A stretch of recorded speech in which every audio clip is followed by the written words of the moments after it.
Hey guys, welcome to another episode of Pan the Organizer. In today's show, you're going to travel with me to Greece. Back in 2014, my girlfriend and I decided to go visit Greece. Now, I'm Canadian, but my dad is from Greece, so part of my heritage is from that country, so I had to go back to my sources. So in this episode, I'm also going to give you some tips and tricks on which places you should go definitely visit, so follow me, and let's head to Greece. Ella, Yasu, Oppa!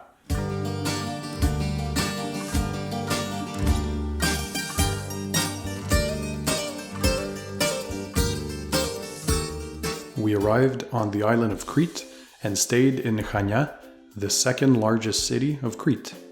Our little family-owned hotel had a view overlooking the Mediterranean Sea. We also made sure to rent a little car for roughly 25 euros per day.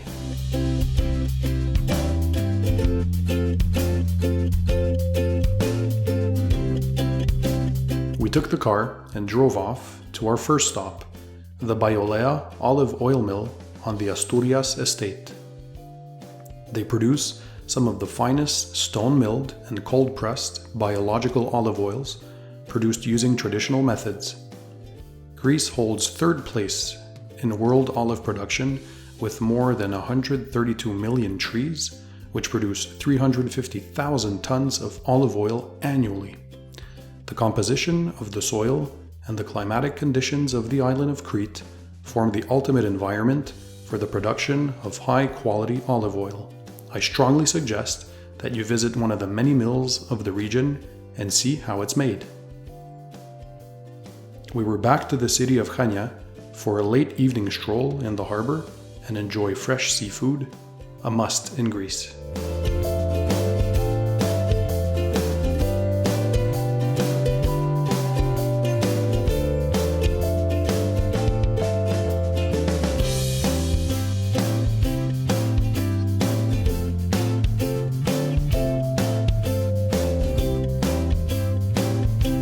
We drove 56 kilometers northwest of the city of Chania and up a mountain in order to gain access to the famous lagoon of Balos.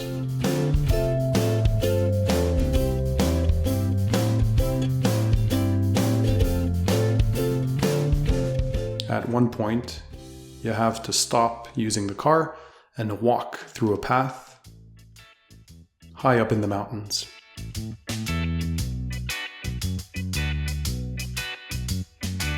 Balos is also known as the Turquoise Paradise. It's the most photographed beach in Crete. Balos is famous for its turquoise waters and wild natural beauty. These few hours of remoteness in such an exotic scenery will remain etched in your memory forever.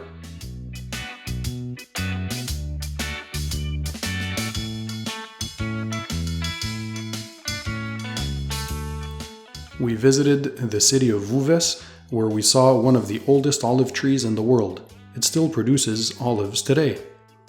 We also visited the Karavitakis winery before enjoying an amazing meal at Café Kamaris for some fresh local tzatziki, feta cheese, and salad. We drove to Elafonissi Island on the southwestern corner of Crete. We drove to the Stylianou winery near the city of Heraklion and visited the ruins at Knossos, an archaeological palace complex from the Bronze Age. We took a boat to the island of Santorini, the world's most visited island. It's essentially what remains after one of the world's largest volcanic eruptions in history destroyed settlements some 3,600 years ago. The volcanic ash deposits created an area known today as the volcanic caldera, which is basically a giant rectangular lagoon. The island's capital is Fira, and it's known for its whitewashed houses built on the edge of the cliffs. You really have to go to the small town of Oia and enjoy one of the most popular attractions in the town, which is sunset viewing. Crowds of people gather to watch the spectacle as the white houses and the caldera catch all the colors of the setting sun.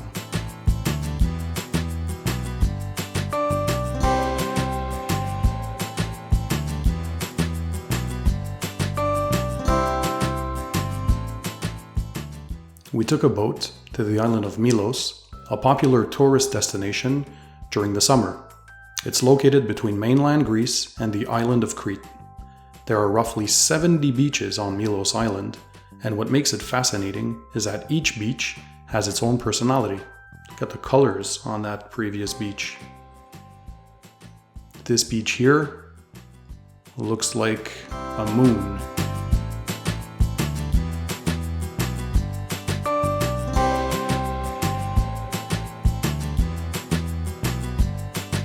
Great calamari, fishermen houses, all very colorful.